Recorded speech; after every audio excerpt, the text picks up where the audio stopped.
there's only one kind of job protected by the United States Constitution. It's right there in the First Amendment. Congress shall make no law abridging the freedom of speech or of the press. The founders saw the free press as essential to democracy. It was the thing that held those in power accountable to the people. But is any role in a functioning free society more misunderstood these days? Journalism as an industry has been beaten down by financial losses, journalists have been threatened or worse just for doing their jobs, and elected officials regularly accuse the news media of fakery and fabrication. No wonder there are so many misconceptions about it. Hi, I'm Justin Dodd. Today we'll investigate some enduring myths about journalism, from its alleged bias to premature reports of its death. Let's get started.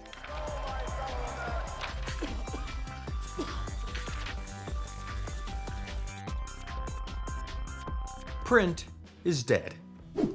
Okay, let's be honest here. It's no secret that today's media industry is in flux, with fewer newspapers and magazines than just a couple years ago.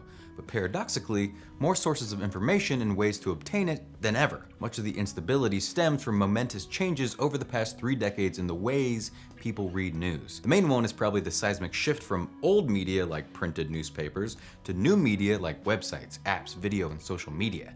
For this reason, one of the biggest misconceptions about the news business is that print journalism has gone the way of the dodo. Let's look at newspaper circulation, which is the number of copies distributed on a given day. Weekday and Sunday circulations of all US newspapers totaled a little over 62 million copies each in 1990. Today, the number for those editions is more like 21 or 22 million, and that includes print and digital copies. According to a 2021 report by Northwestern University's Medill School of Journalism, Media, Integrated Marketing Communication, more than 200 US counties lack a local newspaper, and predicts that we'll lose 1/3 of all the newspapers that existed in 2005 by the end of next year. Also, since 1990, digital media has transformed the news. People back then were using the early text-based internet. In 1995, 7 million Americans were regular online news readers. By 2000, 67% of Americans subscribed to cable TV, 54% went online on the World Wide Web, and 53% owned a cell phone. Today, 85% of Americans get their news sometimes or often on their digital devices. All this seems to suggest that print is dead. Not exactly so. According to Washington Post reporter Michael Rosenwald, who examined the allegations of print's demise in the Columbia Journalism Review in 2016, no app, no streamlined website, no vertical integration, no social network, no algorithm, no Apple has come close to matching the success of print in revenue or readership. Readers still tend to consider print news more credible, trustworthy, and of a higher quality than digital content. Reading a print newspaper or magazine is easier on the eyes, and it results in better reading comprehension compared to digital. And printed materials are likely to be more accessible to folks without the internet. A study in the journal Journalism Practice backs this up. University of Texas media researchers examined the online and print readerships of 51 US newspapers during the period from 2007 to 2015. They found that, contrary to widespread assumptions, the supposedly dying print product still reaches far more readers than the supposedly promising digital product in these newspapers' home markets, and this holds true across all age groups. And while the numbers have changed even more in the 9 years since that study, we think the data still seems pretty promising for our print news lovers. Journalism is always biased. A major complaint about the news today is that it's biased. Commenters may feel the reporting is slanted toward one political viewpoint or another, or that publishers direct the coverage of some topics but not others. Some readers might perceive only positive coverage of certain subjects and only negative coverage of others. A September 2023 Gallup poll found a mere 7% of Americans were very confident in the media's ability to report news fairly, while 39% had zero confidence in its fairness. Yikes. Yet the core tenet of journalism is reporting stories fully, accurately, and yes, fairly. The Associated Press asserts that its values include accurate, fact-based, nonpartisan reporting. For a reporter working on a story, avoiding bias means speaking to several sources with a variety of viewpoints, quoting them accurately, and verifying their statements with additional sources.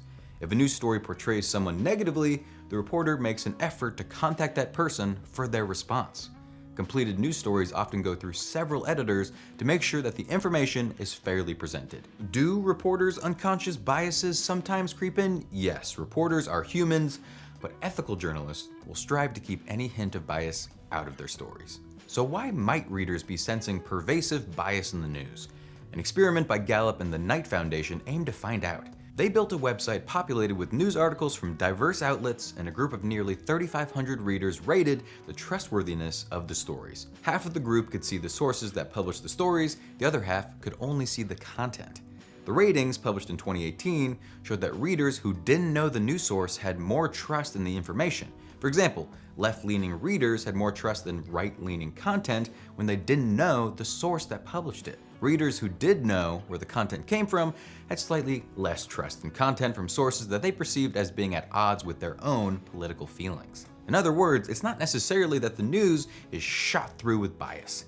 It's that readers' own biases are likely coloring their perception of the news. You may be thinking, okay, what about Fox News or MSNBC or other outlets that are widely perceived as having a conservative or liberal bias? Many major news organizations, including these two networks and most newspapers, feature news reporting as well as opinionated commentary.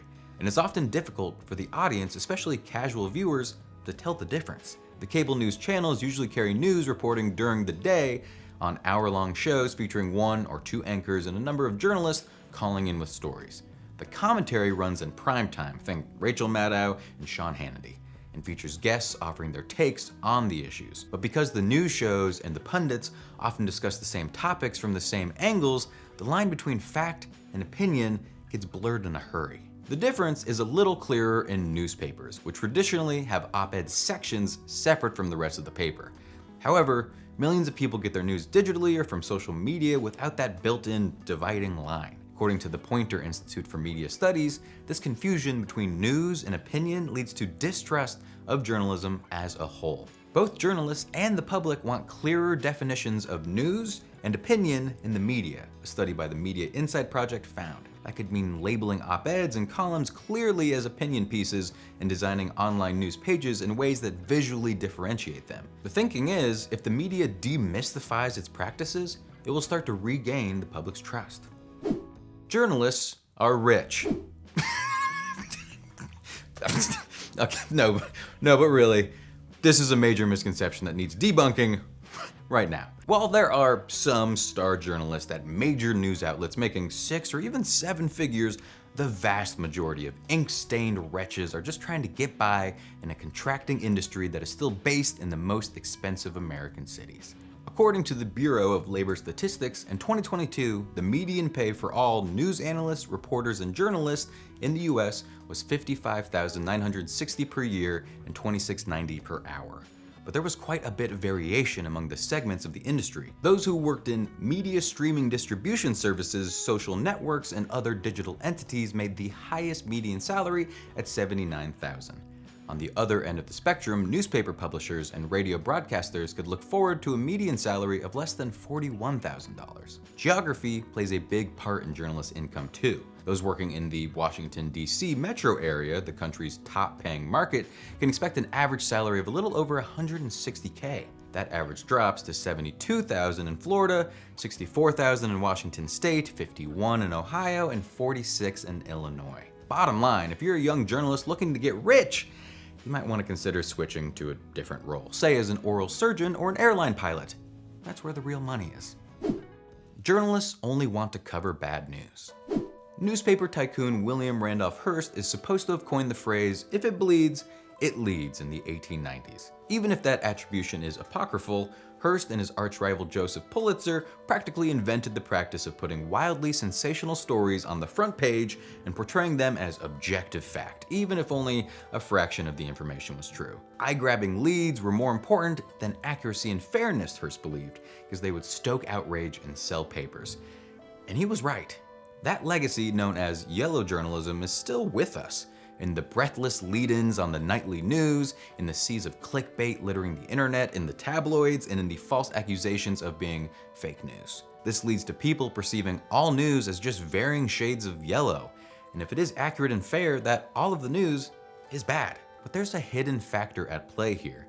Negativity bias is the unconscious tendency to learn from and use negative information far more than positive information, according to a 2008 paper in Psychological Bulletin. An examination in Vox reports that negativity bias was hypothesized in the 60s and has been replicated in countless studies since then, showing that bad news consistently provoked stronger physiological and psychological reactions in viewers than good news, even when viewers stated that they preferred reading the good stuff. Negativity bias may explain readers' attraction to bad news and thus their perceptions that news is more negative than it really is. But journalists are also subject to negativity bias and may be drawn to covering negative stories more than positive ones. And the news outlets they work for may see that readers consume more negative stories and aim to give readers what they appear to want, creating a whole cycle of negativity. Journalists cover plenty of good and positive news, but it's a constant fight against humanity's seemingly inherent need for sensationalism. To combat it, Harvard psychology professor Steven Pinker suggests a focus on factfulness, which is also the title of a best-selling book that argues that data shows the world is in better shape than we actually think. Hard news divisions could look to their colleagues in sports, business, and weather and present regular statistics on the state of the nation and world, Pinker writes in Politico, while editors could expand fact-checking to include citation of long-term data so that gory episodes are not mistaken for ongoing trends. Another tactic is practicing solutions journalism, a mode of reporting that investigates specific solutions to problems as well as what can be learned when solutions don't work. It's different from an op-ed or advocacy journalism because it doesn't argue for a particular solution or approach. This technique has been described as an antidote to so-called think tank journalism, which examines problems but lays out only hypothetical or non-existent fixes, often leading to headlines and content that readers perceive negatively. Maybe journalism needs its own Smokey Bear. Only you can prevent doom scrolling. Thanks for watching Misconceptions. The world of journalism, newspapers, and media will always be an important part of democracy. And to all of the commenters who have ever accused us of being biased, you're right. I will always be pro Keanu Reeves. I'll see you next time.